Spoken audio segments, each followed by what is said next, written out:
and collects the flag with an X and rotational velocity of 8.89.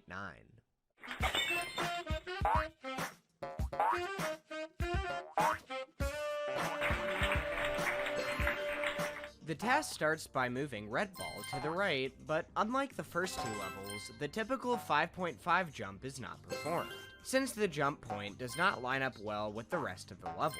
Thus, a left-right jump is performed instead. Left is pressed by itself for 1 frame, dropping red ball's X velocity from 5.33 down to 4.83. On the next frame, both the jump and right keys are pressed, and 0.33 rotational velocity is converted into X velocity at a 2-to-1 ratio, raising it to 5.0. And the right press generates 0.5x velocity, raising it to 5.5. Red ball then lands in a pit of deadly spikes and lives. This is how it happened. As red ball moves around any given level, both the level and red ball must move in the opposite direction each frame to keep everything centered in the game's camera, similar to a person running on a treadmill. So, the normal update order for the game is to move red ball, check for spike collision, move everything in the opposite direction to compensate, and then render the next frame. However, if the screen scrolling acted in a completely one-to-one fashion, the game would look extremely stiff, and red ball's movement wouldn't feel very natural. So, red ball uses something called a tweener to control the scrolling of the screen. Following an equation curve that looks something like this, the screen smoothly scrolls over a maximum period of 1 second to keep red ball near the center.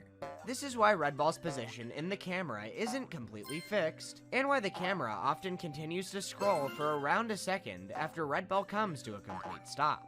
To check if red ball is contacting any spikes, the game uses 16 equally spaced test points around red ball's circumference.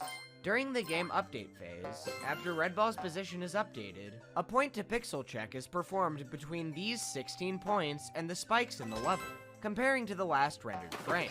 If any of the test points are overlapping a spike pixel, red ball will die. The tweener then activates, and the next frame is rendered, showing red ball in 8 exploded pieces.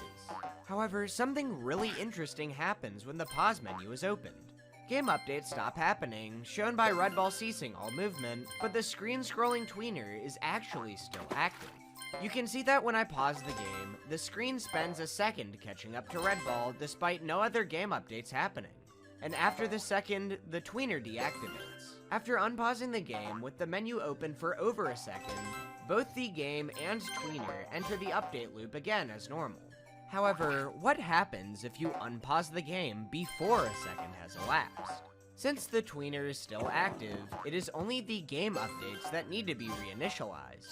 And because of Flash's ordering, it gets placed after the still active tweener in the update loop. With this, screen scrolling effectively gets delayed by a single frame, something which is completely imperceptible to people playing the game. However, this tiny change makes an enormous difference when it comes to red ball spike collision detection. In this frame from the TAS in level 3, red ball is shown as being above the spike pit, with the tweener being placed before the game updates due to a sub 1 second pause. The whole screen scrolls to the left, acting on the movement that happened on the previous frame. Red ball's movement is then updated, placing him down and to the right, now barely above the spikes. The spike collision check fails since no test points are overlapping spikes, and then the current frame is rendered. Now, on the next frame, the out-of-place tweener scrolls everything to the left, and then red ball's position is updated, placing him inside of the spikes. It appears that red ball should die during the spike check since one of his test points is overlapping the spike. However, this isn't so. Now, recall that the last rendered frame still looks like this.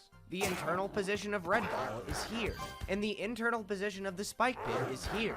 Though the spike pit may look like one object, each individual spike is actually its own object with its own rectangular bounding box.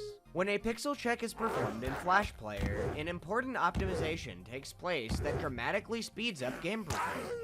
Flash first checks to see if a test point is in the bounding box of the desired object, before checking to see if the point is actually overlapping with a pixel of the object. Since bounding box checks are orders of magnitude faster than the pixel checks, This optimization makes complete sense, since the pixels of an object should always be enclosed inside of its bounding box. However, thanks to a misplaced tweener, the actual spikes and their corresponding bounding boxes are not in the same location as the spikes shown on the previous rendered frame. For each spike, the